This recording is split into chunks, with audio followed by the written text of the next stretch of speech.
Anna, où allons-nous partir en vacances cette année? As-tu une envie? J'ai déjà fait plusieurs voyages, mais je ne suis pas sûre qu'ils soient compatibles avec l'idée du zéro déchet. Ne devrions-nous pas y renoncer? C'est bien que vous vous fassiez déjà cette réflexion. Il est vrai que le tourisme est responsable de 5% des gaz à effet de serre.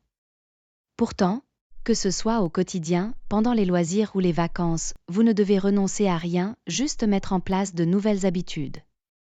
Voyager de manière écologique commence dès la planification du voyage. Avez-vous déjà entendu parler du terme slow tourisme, littéralement tourisme lent? Cela signifie que l'on voyage en faisant plus attention à l'environnement. On voit ici un aperçu des moyens de transport habituels et de leur consommation de CO2 par kilomètre. Il en ressort que se déplacer en train est 75 fois plus écologique que se déplacer en voiture.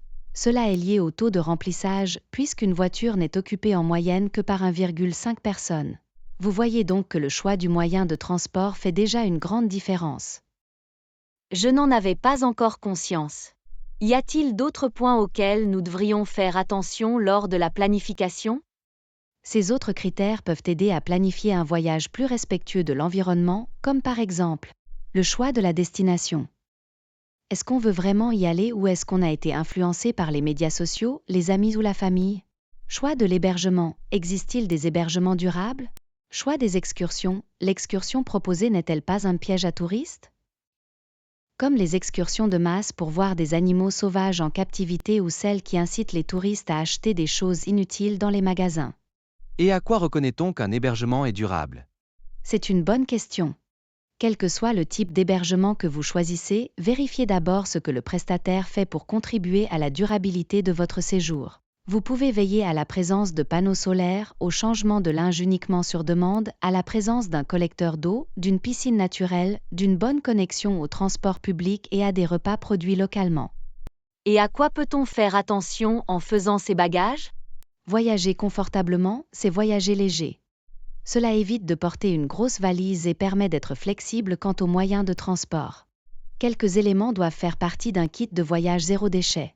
Une gourde, une tasse ou un gobelet, un sac à provisions réutilisable, une boîte à lunch, un set de couverts, du savon, du lait corporel et du déodorant solide.